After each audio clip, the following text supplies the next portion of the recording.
Welcome to week 9 of Band of Bettors, a betting show for sports fans looking to be more data driven.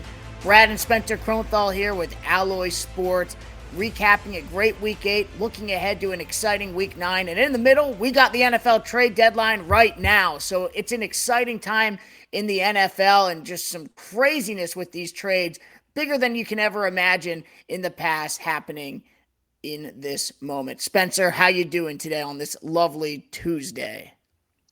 What's the line I said? Another great week of football. Well, here we are again. This week, I guess we can say was again above average. A lot going on, a lot of mixes and moves.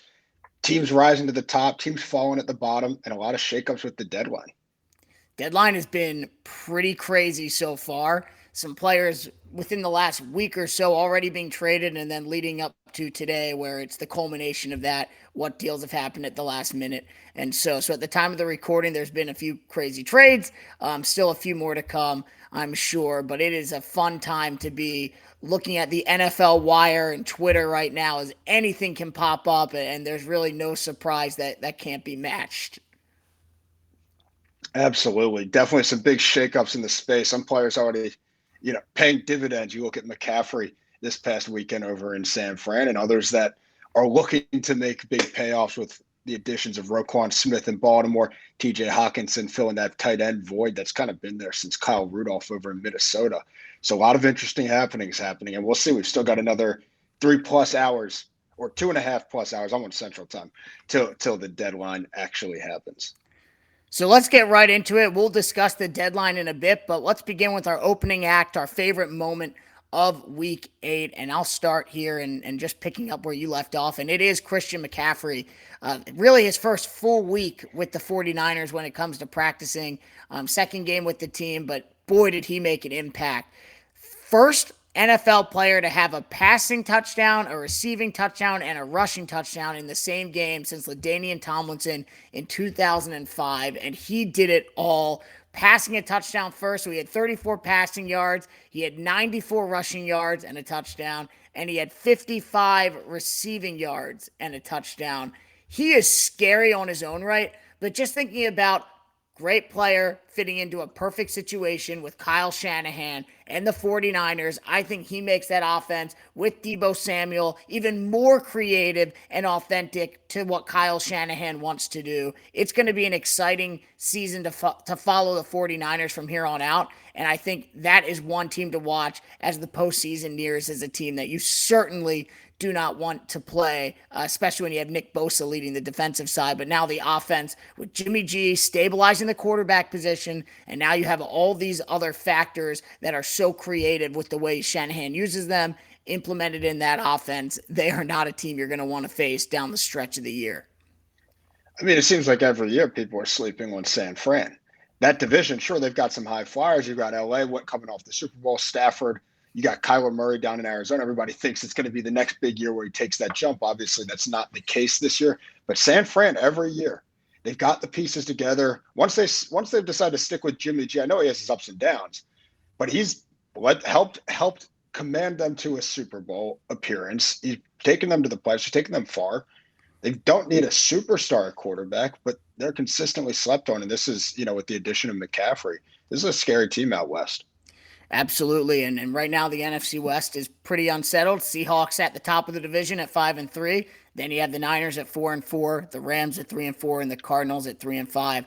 So with Seattle playing some great ball and nothing to take away from them, but you look about a team that's locked and loaded. San Fran is that team, and they currently lead the future. So 49ers, really tough team. They always seem to be that team in the NFC that they get stronger as the year goes on, and they couldn't have added any stronger ammunition than Christian McCaffrey at the trade deadline. So Spencer, what is your favorite moment of week 8?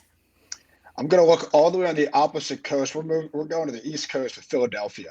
Jalen Hurts and A.J. Brown. What a combination. I think this is exactly what the Eagles front office thought would happen or hoped would happen when you bring in an A.J. Brown to complement this current Eagles offense. Devontae Smith not necessarily having the year they wanted. Now they've got that true number one receiver in A.J. Brown. I mean, 3 touchdowns, 150 yards. Jalen Hurts was dropping it in the breadbasket with Brown running some of those 9 routes on the sideline. It was a thing of beauty to see Hurts' progression. A.J. Brown, a big factor being part of that. Eagles are 7-0. That division's tough. 6-2 Dallas, 6-2 Giants. Commanders creeping up over at 4-4 now as well. Probably the strongest division in football, but the Eagles are looking like they're the strongest team, headed by an upstart quarterback and a real true big number one receiver. Absolutely. And we discussed the NFC East futures in last week's episode. Really a tough game between Philly and Pittsburgh. Obviously did not play out the way we wanted, and we'll get to that in a few moments here. But Philly just continues to stack quality win on quality win, and boy, do they look strong. And my takeaway from A.J. Brown, ever since he got traded to Philly, when he put on that uniform, he just looked like, man, this guy is a perfect fit for Philly. Strong physical receiver. He just reminds me the way he looks of T.O. in that Eagles uniform. He is going to be an impact playmaker every game he's involved in. You're going to need to have multiple defenders eyeing him. And Pittsburgh did that and still couldn't contain him. I think he got flagged because he just kept pointing out 1, 2, 3 touchdowns in their face. I mean, he was unstoppable. And credit again, Jalen Hurts. You talk about a guy who just has it this year. He looks incredible. Great progression from him. Credit to Nick Sirianni for that. But you're right, Philly 7-0. That division, usually a bottom dwelling division. 7-0 Eagles, 6-2 Cowboys, 6-2 Giants, 4-4 Commanders. Everybody's at 500 or over. Fun start. So I think taking this into last week as we get into it, Spencer, I'm going to lead with you. Let's go over our receipts from last week, and I will add this to the frame here. Not the best week, not the worst week, but consistent. Let's start with you and your receipts for your picks last week. Yeah, so I'll chalk this one up to a nice 2-2 week. Obviously not ideal. The juice taking the cut off of it from my end. Arizona, I'm ready to hop off the Kyler Murray, Cliff Kingsbury train. Something's got to change though. You saw the fall starts, the timeout, or sorry, not the fall starts, the delay of games, the timeouts. That offense is in flux. Kyler Murray with that fresh new contract. Cliff Kingsbury really hasn't had success anywhere he's went now, but keeps getting the benefit of the doubt. At what point is the tide going to turn there? But something's got to change. The Giants went up against a juggernaut according to my strategies in Seattle. I was riding with the Giants to cover, but these are two of the teams that a lot of my strategies have liked this year. So seeing the Giants lose to Seattle, I went with the strategy with them at +3, but I also know that Seattle, I've got them this week, and I've had them a bunch of weeks. So that game was more of a toss-up to me. I'll take the win on Washington. I don't like to bet them, but hell, the data said it this time, so I decided to go with it. And Green It was Bay, Sam Ehlinger. Sam Ehlinger starting for the Colts, so that had to give you a little bit more confidence going Heineke over Ehlinger. It made me feel better, but Heineke doesn't exactly instill that jolt of confidence that I typically would like. But I went with the data on it. And finally, Green Bay snuck in with the spread. I'll chalk it up to the data, but really that one's one that comes down to the wire. For me, the reasoning was just it's too much of a gap. The Packers had to come back a little bit to reality. Did not see them getting blown out. Obviously, a 10-point game isn't close, but it played within the spread. So looking to move on this week, but 2-2, not the worst week in the world. No, not at all. And, when you're having down weeks, it's pretty good to have your down week be a 500 week. And that's just staying the course. You're not always going to be hitting at 60%, 65% every single week. You'll have some ups and downs. But when you are betting it consistently and you have that data to back it, you are, going to be in that plus EV range. So really great to stay consistent. At the beginning of the day, it looked pretty docile. I was not excited to watch the rest of the games. The beginning of those just did not, look good to me when it came to my plays. I'm looking for my picks here. Let's see if I can find them. There we are. So going back to my picks from week 8, similar deal. 3-3 finish. Started off with a strong win from the Ravens. I really liked that when the Sharps went on Tampa Bay. So that line flipped. It went from the Ravens as 1.5 point favorites to the Bucks at 1.5 point favorites. It just really felt like the Ravens were going to go down there and prove something. If they came out there with the loss, they would just be in a flux, a state of disarray. They just win one, lose one, just not consistent. They took a strong leap forward in that second half. Agree with you on Arizona, and I got a good line here at +4, so I was feeling really confident in the Cardinals. I thought there was going to hit some regression there with the Vikings. Vikings have really owned them in Minnesota as of the last few years. Did not turn it around. Kyler Murray, the offense, Cliff Kingsbury, like you mentioned, there is a disconnect there. They are not vibing when they should be vibing, and this should be a much better team with Zach Ertz, J.J. Watt, some of the defensive players they added, and obviously that offense with Hopkins back. They should be a lot better than what they are, but credit to the Vikings that continue to pull out close wins towards the ends of games. Chicago, Spencer, I'm done. I am done betting on the Bears. The few weeks that they win, and listen, the Bears, they don't just lose all the time, but they always lose and don't cover when I'm on them. So when they played the Patriots last week, I was like, no way. I'm not touching this game, even though a strategy might have liked it. This week, I just thought Dallas would run the ball. Chicago would be able to contain the run. Hint, they couldn't. And then Chicago, all they had to do, just don't turn it over. That was my big thing. If Chicago does not force turnovers, they would be able to hang around, maybe get a backdoor cover, keep it within 9.5. They didn't. And then the play of the game to me was just the fumble recovered by Micah Parsons. Justin Fields leaps over him without touching him. Parsons is like, all right, I guess I'll get up now, and just ran it 35, 40 yards into the end zone. And that's when I shut that game off. So I knew that one was a goner. The Giants, I've never loved the Giants covering, but the data said to go with them. They've been hot and they've been covering. So not too angry about that one. Tough place to win in Seattle, but I did like their running game going up there. But Seattle's proven that they're a pretty solid team here. Green Bay got a good number on that. They covered. Wasn't pretty. Was sort of a sweat at the end, but they got the job done. And then Cleveland's a game I liked all week. Even before Jamar Chase was out, I just felt Cleveland at home, Halloween night, they're 2-5 coming into the game. They're not just going to lay over, especially against a division rival. Their defense is solid. And if you bet on the Browns on Monday Night Football, you didn't have a sweat at all. You could have kicked up your feet, relaxed, and just counted your dollars coming back to you. So 3-3 overall, a little bit lost on the juice, like you said, but staying consistent overall this year, 17, 16, and 1, looking for one of these breakout weeks as we gather more data and build that sample size. So happy to finish 3-3 with knowing where the week started. With the 1 o'clock games where it seemed like all these heavy favorites were covering. Kind of done with Pittsburgh, too. They're too scary. They went to Buffalo, got crushed, came back, beat the Buccaneers at home outright, and then now they're just, Pittsburgh's a bad team, bad offense, bad offensive line. They need to make some changes. But, we both finished 500. Similar games, a few different games, but that's the way it rolls in the NFL. So, on to where we are now, and it's the trade deadline. And this I find really interesting is just the line movement. Look at McCaffrey. The 49ers acquire McCaffrey. Week 8, plays a little bit with them, his first week with them. Last week, proven that he is a playmaker, maybe their best player on offense, in an offense that has Debo, George Kittle, and the likes of a few other incredible linemen. Their odds now, they're in second place in the division, but their futures are -140. Seattle, 5-3, they're at +310 to win the NFC West. McCaffrey obviously factors in here. What are your thoughts on making a play in these futures? Do you like San Francisco at this point, or do you say, hey, Seattle's rolling, Geno Smith looks good, and I like where they stand in first place? There's a lot of value at +310. Yeah, I think it's interesting. I think the bet is whether or not you think that Geno Smith is going to hold up over the course of a season.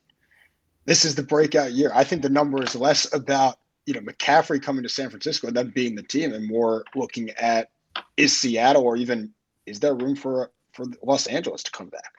They've got that championship pedigree from last year. I mean, 5-3 in the NFL is a precarious spot, especially when the next two teams are 4-4 and 3-4 respectively. Even Arizona, the way they're playing says they're more out of it than their record would indicate as well. But they are still even close, only at a 2-game separation. So I'd be hesitant to go with the favorite. I think in San Francisco, I think there's a lot of value with Seattle at over plus, what'd you say, plus 320? And Plus then 310 potentially in Seattle. plus 310 and potentially even going beyond that with LA. It's a close division. LA And the is odds plus aren't necessarily, 440. I think there's some value there as well. So I'd be looking closer to Seattle or LA based off the value.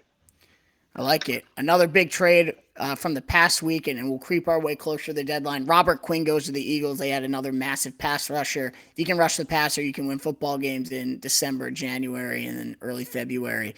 Eagles minus 370 to win the NFC East. We'll touch back on it. Cowboys at plus 400. Giants now have shifted to plus 1,300. You liked the Giants last week. If you liked them last week, you got to love them this week. Throwing a flyer in there at plus 1,300. So if you throw a $100 bet in there, Giants somehow win this division, which I don't see, but maybe you do, then you cash out $1,300. It's tough the way Philly's playing right now. Philly is hot.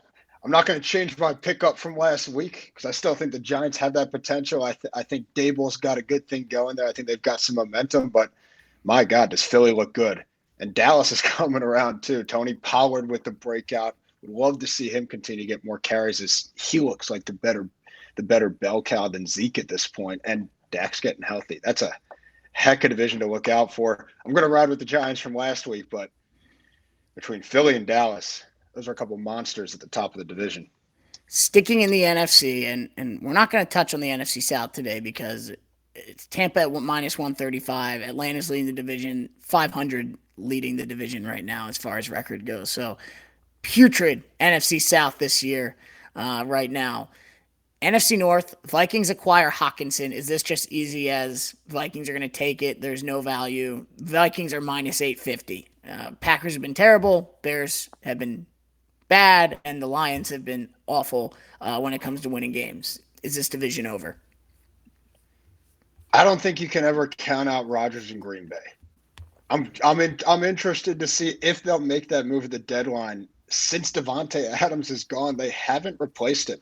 For years, everyone spoke about how Rodgers didn't have the targets. They didn't invest the resources. They finally got the guy. I know Adams wasn't a first-round pick, but in the second round, he was that number one receiver, if not the best receiver in the entire league. They let him walk, get nothing back. I think we've got a washed-up Randall Cobb at this point, catches and passes from Rodgers. So interested to see if they make a move over the next 2 hours. But you're not going to count out the Packers. They are 4 games. They have 4 games to make up in the loss column to the Vikings. Vikings are 6-1. Packers and Bears are 3-5, and I'm pretty sure you could count out the Lions. They're 1-6. I think this division's over. Kevin O'Connell's done a great job. I mean, there's no value in betting the Vikings at minus 850 unless you want to throw down a ton of money to win not as much money. Not value for me. Them acquiring Hawkinson just adds another lethal weapon to their offense, and I thought that was a great trade for Minnesota. They gave up a couple mid-round picks. The Lions sent back a pick as well. They get a player with the pedigree of T.J. Hawkinson. Wow, Justin Jefferson, T.J. Hawkinson, Dalvin Cook. Cousins has some weapons, and he's been distributing the ball quite efficiently lately. I'm excited to see the Vikings. I think they continue to roll with that division this year. And finally, another huge trade that went off yesterday happened in Baltimore. The Ravens acquired Roquan Smith from the Bears, and this is interesting. So went to the sports book, looked up their futures right when Roquan got acquired, so not sure if they were tipped off a little bit before. But yesterday, when they acquired Roquan Smith, the Ravens' odds to win the division in the AFC North were minus 230. The Ravens are 5-3. The Bengals were a half game out at that time.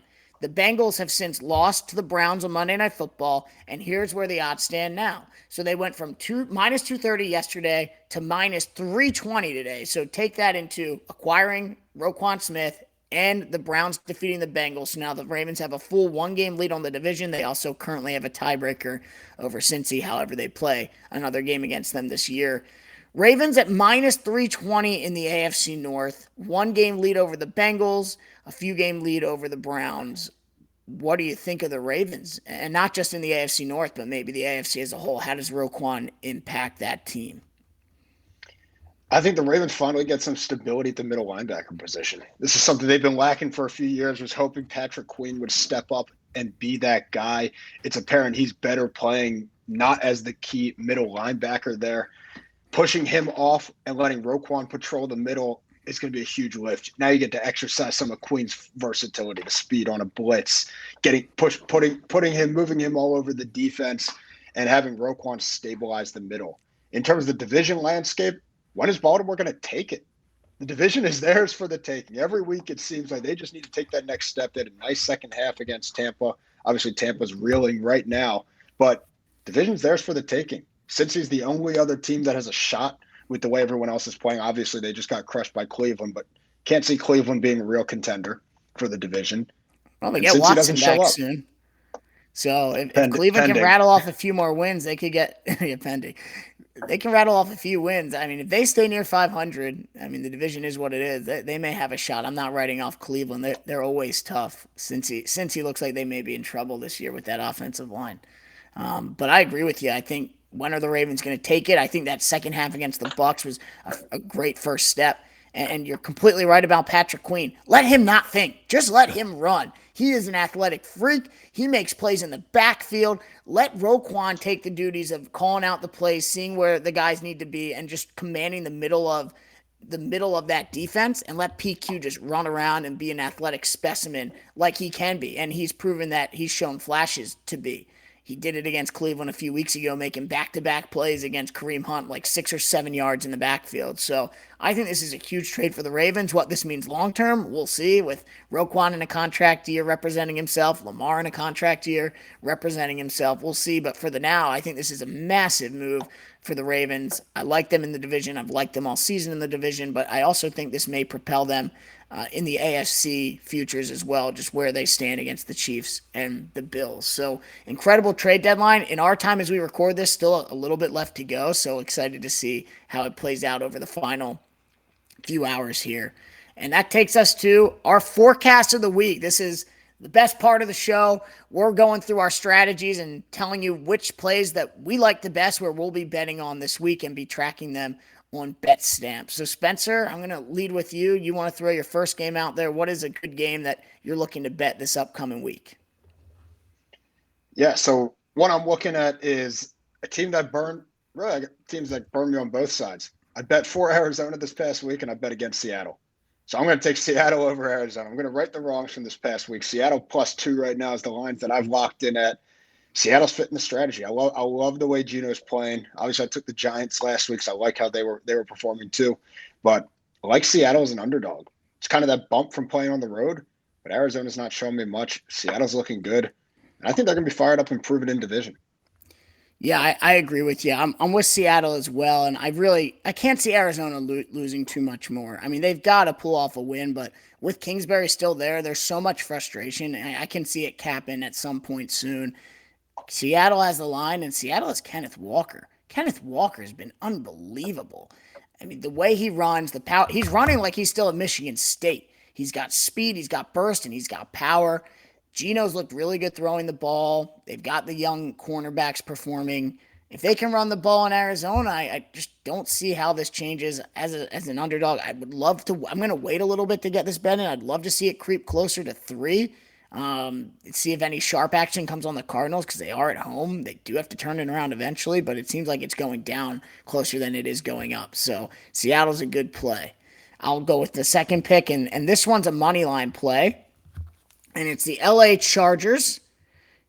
And this is off my chain mover off a loss strategy. So this strategy since 2020, only a 31 game sample size, but it's hitting 71% of the time for close favorites on the money line. So I'm going Chargers at Atlanta, and I think they just beat the Falcons because they're not very good. I mean, the Falcons, all they had to do was close it out against Carolina this week, and they gave up a 60-some yard Hail Mary miracle, the PJ Walker to DJ Moore, and the beneficiary of Pinheiro missing an extra point in regulation and then missing a 33-yard chip shot in overtime in a dome. You don't get that kind of luck against better teams. I think the Chargers go into the dome with Herbert and co. and really take care of the Falcons quite easily. No, I've actually got the opposite. I'm building a new strategy right now. I'm factoring in third down conversion percentage with accurate quarterback play. And what I'm pulling up is Atlanta to cover against the Chargers. This strategy's hit 59% of the time over the last 3 seasons. So 59% win percentage, 115 and 74. We've got a nice almost 200 game sample size on this one. So this will be an really interesting matchup. Two different strategies. Technically we could both win head to head. We could both win. I've got the money line. You've got the spread.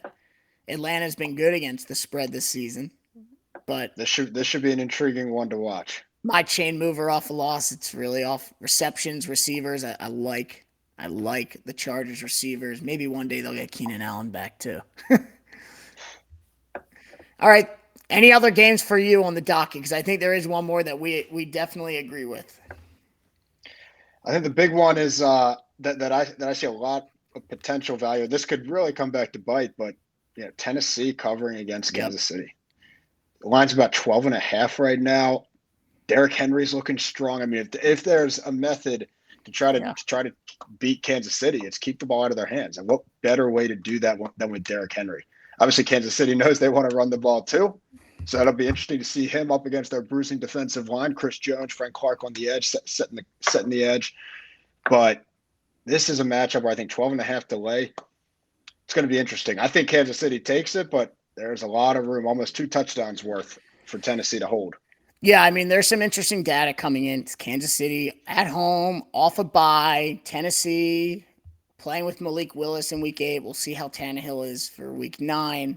Either way, it comes down to the Titans' run game, and it's Henry, Hilliard, and the like. So 12 points is a lot to lay. We know that Kansas City can score in bunches, but if Tennessee is able to command the line of scrimmage and run the ball effectively and run the clock, I think this is a bet that I like as well. And I'm also with you on Tennessee, and that line is continuing to creep higher and higher. So maybe holding off here and seeing where the sharp plays are if they're Kansas City, and when the public's going there too. Let's keep getting that line closer to 2 touchdowns. I'm feeling even more confident about it, but I'm with you. I've got the road grader strategy liking the Titans, and I'm going to ride with that one as well. I think that's the 3 that we're really looking towards each for this upcoming week. So 2 that we agree with, and then 1 in the middle that we disagree. So that'll be fun to track. It's always fun to track, too, the line moving as the week goes on, such as last week on Thursday morning is when the Ravens became underdogs. They fit our strategy. That's when we put the bet on the Ravens, and that's when they cashed out for us. So always good to monitor, but great to come in on a Tuesday and see where that value is to start as well. So really appreciate you all listening. Band of Bettors, interact with us on social at Band of Bettors or at Alloy Sports. Sign up for the Alloy Sports app, totally free to use. You get some powerful data sets there that you can build in under a minute. So really appreciate you guys listening. Check us out on social. Hit us up with any questions, and looking forward to tracking these picks and seeing you guys next week.